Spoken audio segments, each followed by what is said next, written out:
Friends, मैं Khan Nazmeen Sharif. Welcome to FH2 classes. हम लोगों ने महाटेट का जो सेट 5 था उसके रीजनिंग के कुछ क्वेश्चन फर्स्ट वीडियो में देखे हम लोगों ने पार्ट 1 में। उसके आगे के क्वेश्चन आज हम लोग इस वीडियो में कवर करेंगे। ओके, तो कुछ 8 या 9 क्वेश्चन हम लोगों ने फर्स्ट वीडियो में कवर किए थे। आज की इस वीडियो में हम लोग आगे के क्वेश्चन को सॉल्व करते हैं। ओके, यहाँ तक 8 या 9 कुछ क्वेश्चन हम लोगों के हुए थे। देखिए, ये लास्ट वाला क्वेश्चन हम लोगों ने किए थे कि यहाँ पर हमको क्या करना था, ये जो सीरीज थी इसको कंप्लीट करना था। तो इसको किस तरह से कंपैरिजन किया गया था मैंने आपको बताई थी इसमें कि किस तरह से यहाँ पर क्या पैटर्न फॉलो किया गया था और किस तरह से नेक्स्ट वाला आंसर डी कैसे आएगा। ओके, तो अभी देखिए यहाँ पर नेक्स्ट क्वेश्चन जो है कुछ इस तरह से है। इस मालूमात की बिना पर ये एक ही मालूमात के ऊपर 4 से 5 क्वेश्चन पूछे जाते हैं। मैं आपको ये फर्स्ट वीडियो में बता चुकी हूँ। तो आपको क्या करना है, ऐसी मालूमात को जहाँ पर सेंटेंस को रीअरेंज करने के लिए कहा जाता है, आपको पहले से ही उसको रीअरेंज करके फर्स्ट क्वेश्चन में ही रख देना है। बार बार आपको उसको रीअरेंज नहीं करना है। उसी तरह से जो सीटिंग अरेंजमेंट के क्वेश्चन होते हैं, ओके, सीटिंग अरेंजमेंट के जो क्वेश्चन होते हैं वो भी सेम ऐसे ही होते हैं कि एक ही इंफॉर्मेशन गिवन होती है, उसके ऊपर 4 से 5 क्वेश्चन पूछे जाते हैं। यानी अगर ये दो सवालात के अंदर अगर आप थोड़ा सा टाइम देकर इनको सही से अगर तरतीब दे दे, सही से अगर इनकी तरतीब लगा दे, तो आपके 10 मार्क्स इंशाल्लाह फिक्स हो जाएंगे। ओके, तो चलिए देखते हैं क्या है ये क्वेश्चन। तो देखिए यहाँ पर कुछ कहानी टाइप इसमें क्वेश्चन पूछे जाते हैं। मतलब एक तरतीब में जुमले होते हैं और उनको मतलब कुछ रिलेटेड जो सेंटेंस होते हैं, कुछ रिलेटेड जुमले होते हैं, उनको हमको सही तरतीब में देना होता है। उनकी तरतीब सही नहीं होती है और उसके बाद हमको जो मेन सवाल होता है उसका जवाब देना होता है। ओके, तो देखिए यहाँ पर क्या है सवाल, देखिए कि तरतीब देने के बाद which of the following should be the second sentence after rearrangement. Okay, यानी दोबारा तरतीब देने के बाद दूसरा जुमला कौन सा आएगा। तो सबसे पहले तो हम इसको तरतीब दे देते हैं। ओके, तो देखिए क्या है, फर्स्ट क्या आएगा कि बहुत वक्त पहले एक बंदर था जो दरिया के किनारे एक लाल सेब के पेड़ पर रहता था। यानी इसका जो इंग्लिश में अगर हम देखेंगे तो क्या है, first sentence, a long time ago there was a monkey who lived in a rose apple tree by the side of a river. यानी क्यू यहाँ पर फर्स्ट हो जाएगा। उसके बाद सेकंड क्या आएगा इसका कि एक दिन मगरमच्छ दरिया से बाहर आई। यानी one day a crocodile came out of the river. तो पी यहाँ पर सेकेंड आ जाएगा। उसके बाद क्या आएगा, मगरमच्छ वो पेड़ तक तैरा और बंदर से कहा कि वो बहुत भूखा है। यानी he swam up to the tree and told the monkey that he was very hungry. तो एस जो है यहाँ पर थर्ड नंबर पर आएगा। उसके बाद देखिए क्या आएगा फिर, रहमदिल बंदर ने उसे कुछ लाल सेब दिए। यानी the kind monkey offered him a few rose apple. आर जो है इसका 4 नंबर पे आएगा। ओके, फिर टी क्या आएगा, मगरमच्छ ने इसका शुक्रिया किया और कहा कि वो दोबारा आ सकता है। यानी the crocodile thanked him and asked him if he could visit him again. T यहाँ पर लास्ट आएगा।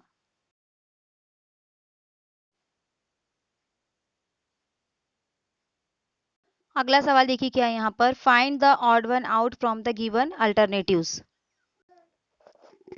यहाँ पर क्या करना है हमको, find the odd one out from the given alternatives. यानी यहाँ पर जो नीचे सवाल जो ऑप्शन दिए गए हैं उसमें से अलग कौन सा है, हमको उसको मुंतखब करना है, उसको तलाश करके उसे सिलेक्ट करना है। तब देखिए पहला क्या है, यहाँ पर अगर हम पहला ऑप्शन देखते हैं तो HIVE। देखिए यहाँ पर मैं लिख देती हूँ HIV और W। अब हम क्या करेंगे, सबसे पहले तो हम इनकी नंबरिंग करके देखेंगे। ओके, क्या इनके नंबरिंग में कोई कोरिलेशन है क्या। तो देखिए H का नंबर होता है 8, I का नंबर है 9, V का नंबर है 22 और W का नंबर है 23। उसके बाद M के LN का अगर मैं नंबर डालती हूँ तो M आता है 13 नंबर पर, K आता है 11 नंबर पर, L आता है 12 नंबर पर और N आता है 14 नंबर पर। ओके, उसी तरह से इनका अगर मैं EFOP का देखती हूँ तो ये आता है E 5 नंबर पर, F आता है 6 नंबर पर, O आता है 15 नंबर पर और ये 16 नंबर पर। इसी तरह से अगर सी डी और वाई जेड का हम देखते हैं तो सी का नंबर है 3, डी का नंबर है 4, वाई का नंबर है 24 और जेड का नंबर है 25। तो देखिए अभी अगर आप गौर करेंगे यहाँ पर तो इनमें हमको समझ में आता है कि ये सीरियली है 8, 9, 22 एंड 23। यहाँ पर भी 5, 6, 15 एंड 16। यहाँ पर भी 3, 4, 24 एंड 25। लेकिन अगर हम ऑप्शन नंबर बी की तरफ जाते हैं तो यहाँ पर हमको सीक्वेंस में जोड़ी नजर नहीं आ रही है। पहले 13 है, फिर 11 है, फिर 12 है, फिर 14 है। तो इसका मतलब क्या हो गया कि यहाँ पर सीक्वेंस नहीं है। तो ऑप्शन नंबर बी जो है इसका सही जवाब होगा, ऑड वन यही है। तो ऑड वन हमको सिलेक्ट करना है कि कौन सा ऑड है। तो देखिए बाकी के 3 ऑप्शन में पेयरिंग के साथ अल्फाबेट गिवन है। फर्स्ट में 8, 9, 22, 23, उसके बाद 5, 6, फिर 15 और 16। और ऑप्शन नंबर डी में है 3, 4, 24 और 25। लेकिन ऑप्शन नंबर बी अगर देखें तो 13, 11, 12 और 14 ये डिफरेंट है, मतलब सीरीज में नहीं है या एडजेसेंट नंबर नहीं है। तो ऑप्शन नंबर बी जो है वही इसका सही जवाब होगा। नेक्स्ट क्वेश्चन देखिए क्या है यहाँ पर। अब यहाँ पे हम देखेंगे कि which of the following word can not be form from comprehension. यानी ये जो कॉम्प्रीहेंशन लफ्ज दिया गया है तो इसके जो अल्फाबेट है उनका इस्तेमाल करके जो झैल में ये जो दिए गए हैं अल्फाज कौन सा हम नहीं तैयार कर सकते, इससे हमको ये देखना है। तो देखिए इसका सबसे आसान तरीका जो है मैंने आपको क्या बताई थी कि आपको क्या करना है कि जो जो ऑप्शन गिवन है उसके अल्फाबेट को मैच करना है गिवन वर्ड के अंदर, कि वो मैच हो रहे हैं या वहां पर कोई एक्स्ट्रा या कोई गैर जरूरी अल्फाबेट नजर आ रहा है। तो हम पहले कॉम्प्रोमाइज जो है इसका चेक कर लेते हैं। तो देखिए सी गिवन है, यहाँ पर सी नजर आ गया, ओ है, यहाँ पर भी ओ है, एम है, यहाँ पर भी एम है, पी मौजूद है, यहाँ पर भी पी है, उसके बाद आर है, यहाँ पर भी आर है, फिर इसमें क्या है आई मौजूद है। तो देखिए यहाँ आई मिल गया, फिर एस है, तो देखिए उसी के बाजू में एस मिल गया, और फिर ई है। तो देखिए ई तो 2 बार है तो कोई भी एक हम ई ले सकते हैं, मतलब कॉम्प्रोमाइज इसके जरिए बन सकता है। ओके, उसके बाद हम बाकी के नेक्स्ट वाले चेक कर लेते हैं। अब देखिए नेक्स्ट वाला क्या है।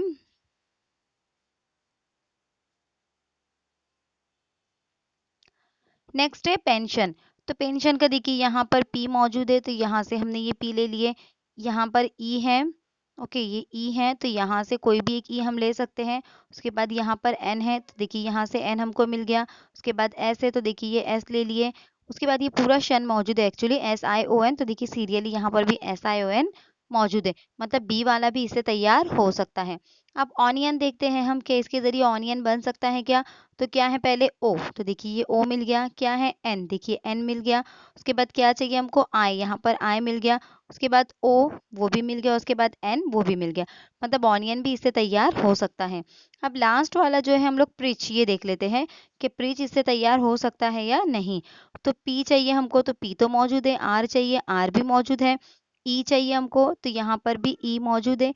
लेकिन देखिए यहाँ पर ए है, कैसी स्पेलिंग इसकी, पी आर ई ए, तो ये जो ए है इस कॉम्प्रिहेंशन में ए कहीं भी नहीं है। तो देखिए प्रिच जो है इससे नहीं बन सकता क्योंकि प्रिच के अंदर ए है और यहाँ पर कॉम्प्रिहेंशन के अंदर कहीं भी ए नहीं है। तो इस तरह से आपको ये एलिमिनेट करके एलिमिनेशन मेथड के जरिए आपको इसको सेलेक्ट करना है, इसको सॉल्व करना है। अब देखिए नेक्स्ट क्वेश्चन क्या है, अगला सवाल है how many straight lines are there in the following figure. यानी ये जो शक्ल दी गई है इसमें कितने स्ट्रेट लाइन है हमको ये देखना है। तो देखिए इसके लिए हम क्या करेंगे, तो हमको ये देखना है कि कितने स्ट्रेट लाइन इसके अंदर मौजूद है। ओके, तो हम क्या करेंगे, पहले हम लोग फिगर को अलग अलग कर लेंगे। देखिए कुछ इस तरह से एक स्क्वायर आपको नजर आ रहा है, तो 4 लाइन तो यही हो गई स्क्वायर की। ओके, उसके बाद देखिए इस तरह से ये 5 लाइन, ये 6, ये 7 और ये 8 हो गई। ओके, उसके बाद अगर आप देखेंगे तो यहाँ से इस तरह से ट्रायंगल है, ये 9, ये 10 हो गई। उसके बाद यहाँ पर एक बनी है 11 और ये हो गई 12। तो कितने लाइन है टोटल इसके अंदर, टोटल 12 लाइन मौजूद है। ये वाली लाइन जो है ये यहाँ तक गई है। ओके, तो कितने लाइन मौजूद है इसमें, 12 स्ट्रेट लाइन मौजूद है। तो यहाँ हम देख सकते हैं कि 12 आंसर इसका गिवन है। तो इस तरह से आपको फिगर को समझना है, उसको सेपरेट करना है और लाइन को आपको काउंट करना है। इसके लिए कोई भी शॉर्ट ट्रिक मौजूद नहीं है। अब देखिए नेक्स्ट क्वेश्चन क्या है, a person standing in a queue is 17th from the first and 13th from the last. How many peoples are standing in the Q, यानी एक शख्स कतार में पहले से 17वां है और आखिर से 13वां है, तो कितने लोग कतार में मौजूद हैं। तो देखिए पहले से 17वां है वो, यानी अगर हम पहले से देखेंगे तो उसका नंबर 17 है, मतलब 16 उससे पहले मौजूद है। ओके, ये इसका एक नंबर मतलब ये खुद एक हो गया। उसके बाद उसके आखिर से कितवा है वो 13वां, यानी 12 मौजूद है उससे पहले, तो ये कितना हो गया 16 प्लस वो खुद 1 और उसके बाद में 12 मौजूद है। तो इन सबका जब हम एडिशन करेंगे तो हमको सही जवाब मिलेगा। ओके, तो किस तरह देखिए अगर ऐसी क्यू हम लेते हैं तो यहाँ पर सपोज हम इसके डिवीजन कर लेते हैं इस तरह से। तो देखिए उससे पहले शुरू से उसका कितवा नंबर है 17वां, यानी 16 यहाँ पर मौजूद है। ओके, और वो 17वां है, मतलब वो उसका नंबर 17वां है, 16 पहले मौजूद है। उसके बाद उसका आखिर से कितवा नंबर है 13, यानी 12 यहाँ पर मौजूद है। तो ये 17 यानी ये खुद एक हो गया, उससे पहले 16, तो हम इनका एडिशन करेंगे, 16 उससे पहले मौजूद है, वो एक खुद हो गया। उसके बाद 12 उससे पहले उसके बाद में मौजूद है, इनका एडिशन करेंगे तो 6 और 1 कितने हो जाएंगे 7, 7 और ये 1 कितना हो जा रहा, सॉरी 7 और 2 कितना हो रहा 9, और ये 1 और 1 कितने हो रहे 29 हो रहे। तो कितना आंसर आएगा इसका फिर 29 आएगा। तो इस तरह से आपको काउंट करना है कि वो जो भी उसका नंबर दिया जा रहा है उसमें से उतने नंबर को क्या करना है हमको, उस हिसाब से काउंटिंग करनी है कि अगर उसका 17वां नंबर है तो जाहिर सी बात है उससे पहले तो 16 होंगे, जो भी स्टूडेंट्स है चाहे या फिर जितने भी पर्सन है, और उसके बाद जो है उसका 13वां नंबर है आखिर से, तो यानी उसके पहले 12 मौजूद होंगे। फिर उन सबका क्या करना है आपको एडिशन करना है, इस तरह से इसका जवाब निकालना है। तो 29 इसका सही जवाब होगा। तो देखिए देख सकते हैं आप लोग 29 इसका क्या है सही जवाब है। ओके, तो जो भी नंबर दिया जाएगा, जैसे 17 नंबर है तो उसमें से -1 कर देंगे तो कितने लोग हो गए उससे पहले 16, और 13 नंबर बोले तो उसमें से -1 करेंगे तो कितने हो गए 12। उसके बाद उसको खुद को एक काउंट करना है और इनकी एडिशन करनी है। इस तरह से किए जाते हैं ऐसे सवालात को। ओके,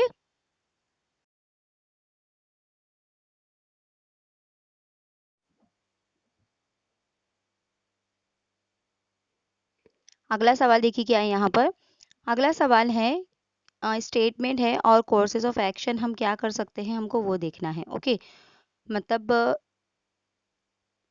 एक स्टेटमेंट दिया गया है तो उसको कंट्रोल करने के लिए क्या क्या एक्शन किए जा सकते हैं या कौन कौन से लाहे अमल अपनाए जा सकते हैं, हमको वो यहाँ पर सिलेक्ट करना है। क्या दोनों भी लाहे अमल या क्या दोनों भी बातें अपनाने से जो ऊपर की सिचुएशन दी गई है उस पर कंट्रोल किया जा सकता है, या दोनों में से कोई एक, या फिर दोनों भी नहीं। तो इस तरह से हमको क्या करना है उसको सिलेक्ट करना है।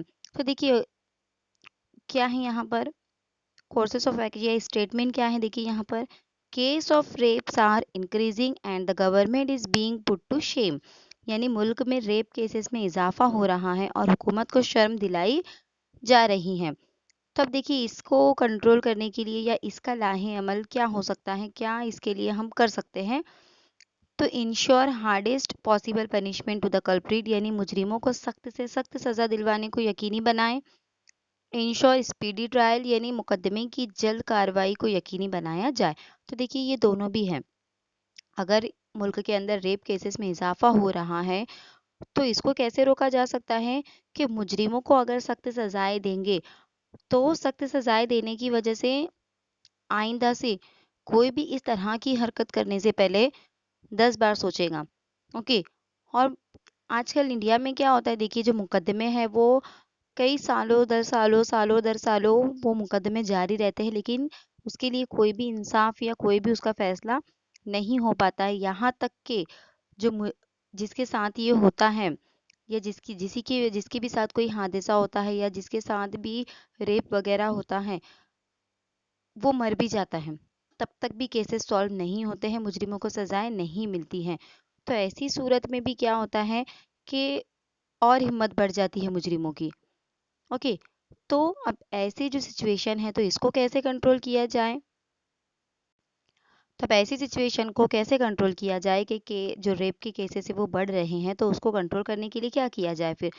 तो सबसे पहली बात तो जो भी मुजरिम है अगर वो पकड़ा जाता है तो उसको सख्त से सख्त सज़ा दी जाए, और सज़ा करने में ताख़िर ना करे बल्कि सज़ा को फौरी तौर पर दिया जाए। मुकदमे की जल्द से जल्द कार्रवाई की जाए और फ़ौरन उसको सज़ा दी जाए, ताकि तभी सभी लोग उससे इबरत हासिल कर सके और इस तरह की हरकत करने से पहले 10 बार सोचे। ओके, तो दोनों भी जो है इसके सही होंगे, यानी दोनों भी लाहे अमल यहाँ पर अपनाने की ज़रूरत है इंडिया के अंदर, ताकि रेप केसेस में इजाफा ना हो बल्कि कमी हो। कमी क्या, ख़त्म ही होना चाहिए एक्चुअली। तो इस तरह से ये दोनों भी लाहे अमल अपनाने चाहिए यहाँ पर।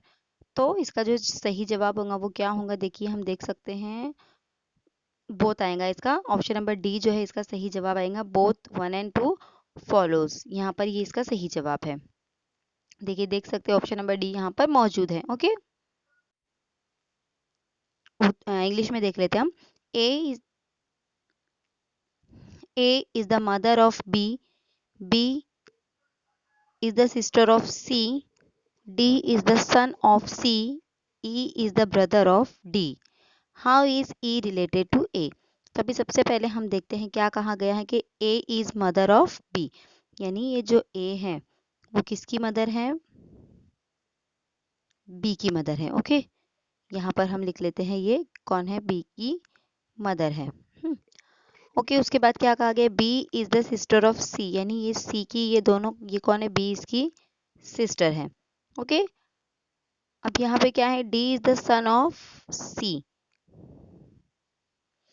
अब जो डी है वो किसका सन है, वो सी का सन है, तो यहाँ पर डी आ जाएगा, कौन है ये, सन है। Okay, E is the brother of D, और ई जो है यहाँ पर लिख लेती हूँ मैं, ई कौन है, इसका ब्रदर है।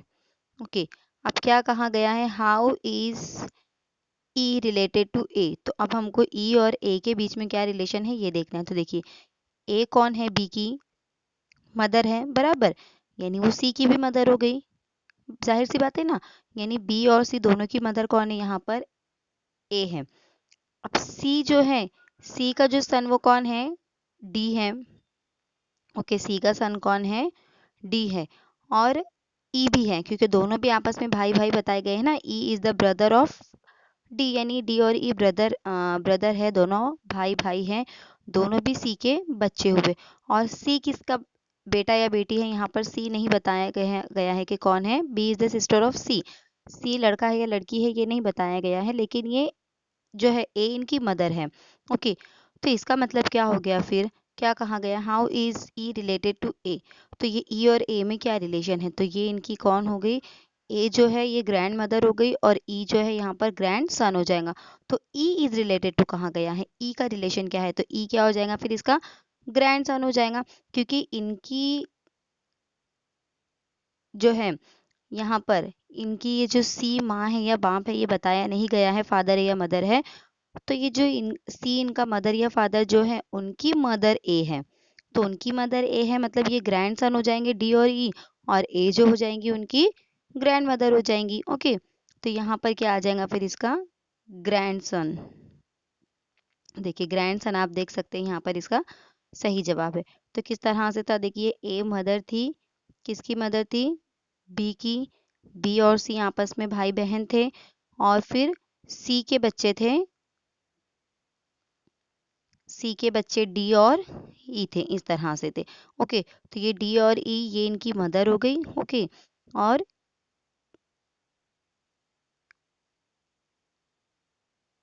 ये इनकी मदर हो गई, ये दोनों आपस में ब्रदर हैं, या फिर ब्रदर सिस्टर हो सकते हैं, और ये दोनों आपस में ब्रदर हैं।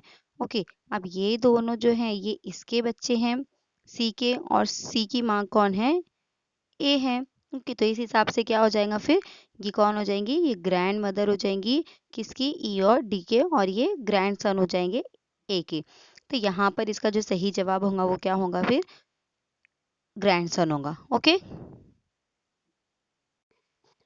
अब यहाँ पर देखिए क्या स्टेटमेंट है कि fire cracker industry in India employees largest number of children, यानी इंडिया के अंदर बच्चों की जो मुलाजिमत है सबसे ज़्यादा फायर क्रैकर इंडस्ट्री में दी जाती है। फायर क्रैकर इंडस्ट्री यानी क्या, जो पटाखे वगैरह बनाते हैं ना दिवाली में, तो उस इंडस्ट्री में बच्चों को ज़्यादा मुलाजिमत दी जाती है, मतलब वहाँ पर छोटे बच्चों के जो कि नाबालिग बच्चे हैं उनसे ज़्यादा काम लिया जाता है। तो इसको हम कैसे रोक सकते हैं, या इसका लाहे अमल क्या होगा। ओके, इसकी तदाबीर क्या होगी। तो देखिए यहाँ पर एक दो ऑप्शन गिवन है, फर्स्ट है यहाँ पर देखिए, बैन मैन्युफैक्चरिंग ऑफ फायरवर्क्स, यानी फायर क्रैकर बनाने पर पाबंदी लगा दे। सेकेंड है मेक चाइल्ड लेबर इलीगल, बच्चों के काम करने को गैर कानूनी करार दे। तो देखिए जो फायर वर्क्स है या जो क्रैकर्स है, पटाखे हैं, डायरेक्ट उनको बैन नहीं किया जा सकता, उनको बंद नहीं किया जा सकता। इसकी वजह से प्रॉब्लम हो सकती है इंडिया के अंदर, ओके। क्योंकि ये जो है किसी के मज़हब में एक बहुत बड़ा फेस्टिवल होता है जहाँ पर फायर क्रैकर की बहुत अहमियत है। तो इसकी वजह से उनके मजहबी अकायद को ठेस पहुंच सकती है। तो ये बैन नहीं किया जा सकता। जो फायर वर्कर या जो क्रैकर है उसको मैन्युफैक्चर करना या उसकी जो बनाने पर पाबंदी नहीं लगा सकते हम। लेकिन जो चाइल्ड लेबर है उसको इलीगल बनाया जा सकता है, लेकिन ऑलरेडी इंडिया के अंदर चाइल्ड लेबर इलीगल है। यानी इलीगल होने के बावजूद भी इंडिया के अंदर अगर 14 साल या 18 साल से जो कम उम्र के बच्चे होते हैं, जो बालिग बच्चे होते हैं, अगर नाबालिग बच्चों को अगर काम पर रखा जाता है तो वो इलीगल ही है। लेकिन उसके बावजूद भी बहुत सारी जगह पर ऐसा देखा जाता है कि बच्चे, छोटे छोटे बच्चे हमको काम करते हुए नजर आते हैं। यानी वहाँ पर आप होटलों में देख सकते हैं, होटल्स वगैरह जो होती हैं वहाँ पर आपको झोपड़पट्टी के बच्चे, स्लम एरिया के बच्चे काम करते हुए नजर आएंगे। या किसी के घर में छोटी छोटी बच्चियां आपको झाड़ू पोछा लगाती हुई नजर आएंगी। यानी किसी की गरीबी का फ़ायदा उठाया जाता है और कम कीमत में छोटे छोटे मासूम बच्चों से सख्त काम लिए जाते हैं। जैसे चूड़ी बनाने की जो कंपनी होती है, बैंगल्स बनाने की, वहाँ पर भी अगर आप देखेंगे तो आपको छोटे मासूम बच्चे ही नजर आएंगे काम करते हुए। क्योंकि ये जो बैंगल्स जो मैन्युफैक्चरिंग होती है वो बहुत ही नाजुक काम होता है और छोटे छोटे बच्चों के छोटे छोटे हाथों से इतना सख्त काम, इतना डेंजरस काम लिया जाता है। लेकिन इंडिया के अंदर चाइल्ड लेबर इलीगल होने के बावजूद भी ये सब किया जाता है। मतलब सिर्फ चाइल्ड लेबर को इलीगल बनाने से इस प्रॉब्लम का सॉल्यूशन नहीं निकलता, क्योंकि ऑलरेडी इंडिया के अंदर चाइल्ड लेबर इलीगल है। इसके बावजूद भी ये सारे चीज़ें हमको देखने को मिलती है। बहुत सारी जगह पर हम देखते हैं कि छोटे छोटे बच्चे ही काम कर रहे हैं, उसके बावजूद भी उस पर कोई एक्शन नहीं लिया जाता, उसके खिलाफ कोई कार्रवाई नहीं की जाती। जो चल रहा है उसको वैसे ही चलने दिया जाता है, ओके। तो ये दोनों भी लाहे अमल अपनाने से कोई भी फ़ायदा नहीं होने वाला है। जब तक कि हम जो भी इस तरह की बच्चा मजदूरी करवाते हैं, जब तक उनको सख्त से सख्त सजाएं नहीं देंगे, तो ये जो बच्चा मजदूरी है इंडिया से कभी ख़त्म नहीं होने वाली। बच्चों की मजबूरियों का, उनकी गरीबी का फ़ायदा उठाया ही जाएगा। तो सिर्फ चाइल्ड लेबर को इलीगल बनाने से कुछ नहीं होगा, उस पर अमल भी होना चाहिए कि अगर उसको इलीगल कहा गया है तो कहीं भी अगर ऐसा देखने को मिलता है तो उस पर फौरी तौर पर एक्शन भी लेना ज़रूरी है। तब जाकर इस पर रोक लग सकती है, इसमें कमी आ सकती है, ओके। तो दोनों भी लाहे अमल यहाँ पर सही नहीं होंगे, क्योंकि ऑलरेडी इंडिया के अंदर चाइल्ड लेबर इलीगल है, फिर भी ये सारी चीज़ें देखने को मिलती हैं, ओके। तो ना ही एक और ना ही दो इसका सही सॉल्यूशन है। तो देखिए, देख सकते हैं आप यहाँ पर नीदर वन और नॉर टू फॉलोज, यहाँ पर दोनों भी इसके सही सॉल्यूशन नहीं होंगे। तो ऑप्शन नंबर डी जो है इसका सही जवाब है।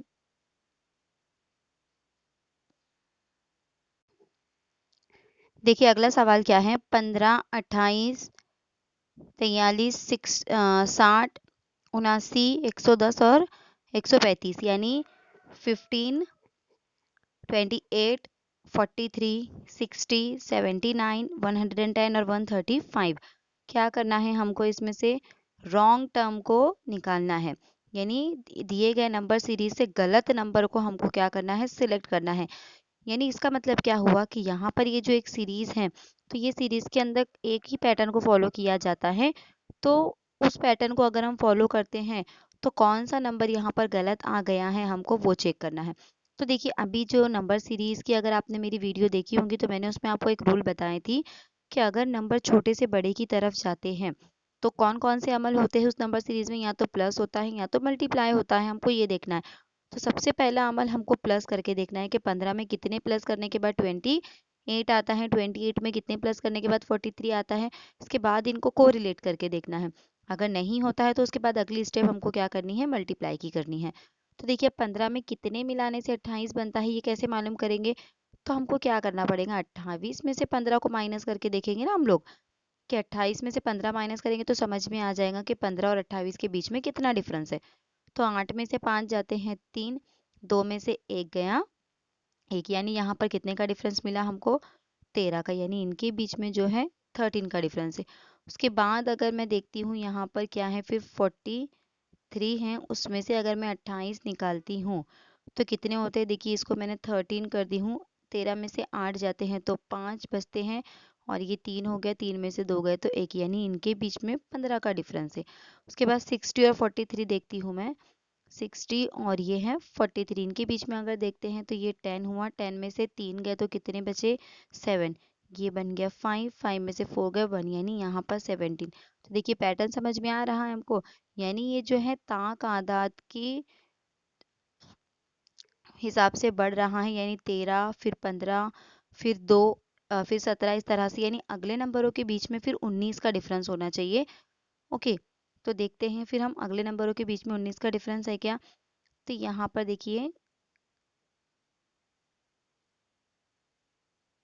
60 हो गया था, उसके बाद 79 और 60 के बीच में देखेंगे हम लोग, 79 और 60 के बीच में डिफरेंस देखेंगे, 9 के 9 एज इट इज, 7 में से 6 गए 1, तो देखिए इन दोनों के बीच में कितने का है, फिर 19 का डिफरेंस है। अब इनके बीच में कितने का चाहिए, फिर 21 का, यानी 110 में से 79 अगर निकालते हैं तो ये इसको 10 किए हमने, 10 में से 9 गए, एक बचा, ये 9 हो गया था, ये 0 हो गया था, 9 में से 7 जाते हैं तो कितने बचते हैं 2, तो देखिए इनके बीच में बराबर 21 का आया। अब 110 और 135 के बीच में कितने का डिफरेंस चाहिए, फिर 23 का डिफरेंस चाहिए। ओके, तो अब यहाँ पे देखते हैं 135 और 110, इनका माइनस करते हैं तो ये 5, 3 में से 1 जाते हैं 2, 1 में से 1 जाते हैं 0, तो देखिए यहाँ पर 25 का डिफरेंस आ गया, लेकिन यहाँ पर कितने का चाहिए था हमको, 23 का चाहिए था, यानी 135 की जगह पर यहाँ क्या नंबर आना चाहिए था, अगर हम 23 ऐड करते हैं तो इसमें ये 3, ये 3 और ये 1, यानी 133 यहाँ पर आना चाहिए था, लेकिन यहाँ पर आ गया 135, तो इस हिसाब से जो रॉन्ग टर्म है वो कौन सा है, फिर 135 यहाँ पर जो है रॉन्ग टर्म है, तो 135 इसका सही जवाब है। देखिए 135 यहाँ पर जो है इसका सही जवाब है। तो इस तरह के सवालात में आपको पैटर्न को पहचानना है, और जहाँ पर भी पैटर्न के हिसाब से गलत नंबर आपको नज़र आ रहा है तो उस नंबर को आपको क्या करना है, फिर सिलेक्ट करना है ऐसे सवालात में। ओके, अगला सवाल देखिए, यहाँ पर नेक्स्ट क्वेश्चन क्या है। अगला सवाल है, find the odd one out from the given alternative. यहाँ पर भी सेम वही करना है कि हमको ऑड वन पहचानना है। अब ये एनालॉगी टाइप क्वेश्चन है, तो यहाँ पर हमको देखना है कि क्या पैटर्न फॉलो किया जा रहा है या क्या वजह से जो आंसर है हमारा वो निकलेगा। तो देखिए यहाँ पर अगर हम देखेंगे, तो देखिए यहाँ पर अगर हम देखते हैं ये विथ है, ओके लिखा हुआ। अब ये विथ को किस तरह से, विथ के ही ये अल्फ़ाबेट है लेकिन इसको किस तरह से घुमा फिरा कर लिखा गया है, उनकी क्या सीक्वेंस यहाँ पर अपनाई गए हैं, हम वो ये देखेंगे यहाँ पर। तो देखिए अब ये विथ के अंदर यहाँ पर देखिए हम उसी के चारों अल्फ़ाबेट उसी के हैं, लेकिन उसकी सीक्वेंस किस तरह से की गई देखिए। तो देखिए विथ कैसे लिखा गया है, ये WIT और H। तो देखिए सबसे पहले क्या किए, मिडल के नंबरों को लिए, उनको इंटरचेंज किए। कैसे इंटरचेंज किए, मतलब IT है तो उसको पहले क्या कर दिए, फिर TI कर दिए। ओके, उसके बाद क्या है, फिर ये जो W और H है इनकी जगह को क्या किए, अदल बदल किए, मतलब W पहले आया है और H बाद में आया है, तो यहाँ पर H पहले और W को बाद में लिया गया। इस तरह से इनको तरतीब दी गई है। ओके, हम्म, तो यहाँ पर क्या किया गया है, फिर जो मिडल के जो अल्फ़ाबेट हैं उसको फर्स्ट में ले लिए, दोनों भी अल्फ़ाबेट को, लेकिन उनकी जगह का अदल बदल किया गया, मतलब उनकी प्लेस चेंज की गई। उसी तरह से फिर फर्स्ट और जो लास्ट के थे उनको बाद में लिया गया, और उनको भी क्या किया गया, अदल बदल किया गया, यानी जो पहले आया था उसको बाद में, जो बाद में आया था उसको पहले। तो देखते हैं, चलो इसी तरह का पैटर्न क्या आगे भी फॉलो हो रहा है। तो देखिए यहाँ पर जस्ट है JUST, तो इस हिसाब से इन दोनों को पहले लेना है, लेकिन कैसे, इंटरचेंज करके, मतलब S और U, फिर इनकी जगह चेंज करनी है। अब इनको हमको बाद में एक साथ लेना है, लेकिन कैसे, इनको भी चेंज करके, मतलब T पहले और J बाद में। तो SUTJ, देखिए वैसे ही बन गया यहाँ पर भी, तो ये भी नहीं होगा ऑड वन आउट में। अगला देखते हैं डन। अब यहाँ पे देखिए डन कैसे लिखा है, DONE, यानी इन दोनों को पहले हमको लेना है, लेकिन कैसे, चेंज करके NO। उसके बाद इन दोनों को साथ में लेना है, लेकिन उसको भी कैसे, चेंज करके, यानी जो फर्स्ट है उसको लास्ट, जो लास्ट है उसको फर्स्ट, यानी NOED। तो ये भी नहीं होगा क्योंकि यहाँ पर भी सेम पैटर्न फॉलो हो रहा है। नेक्स्ट वाला देखते हैं क्या बनेगा। देखिए हैव है कुछ, ये दिया हुआ हैव। अब इस हिसाब से ये दोनों मिडल वाले फर्स्ट में आ जाएंगे, लेकिन इंटरचेंज करके, यानी वी पहले आएगा फिर ए आएगा, फिर इन दोनों का इंटरचेंज होगा, दोनों को साथ में ले लेंगे हम, यानी ई पहले लेंगे फिर एच लेंगे, तो VAEH बनेगा। लेकिन देखिए यहाँ पर AVEH बना है, यानी इन दोनों के इसमें उन्होंने सीक्वेंस को नहीं फॉलो किया है, तो यही इसका सही जवाब होगा। ऑड वन आउट हमको निकालना है, तो यहाँ पे पैटर्न मैच नहीं कर रहा है, इसके लिए ऑप्शन नंबर डी जो है इसका सही जवाब है। ओके, नेक्स्ट क्वेश्चन देखिए क्या है। In the following question,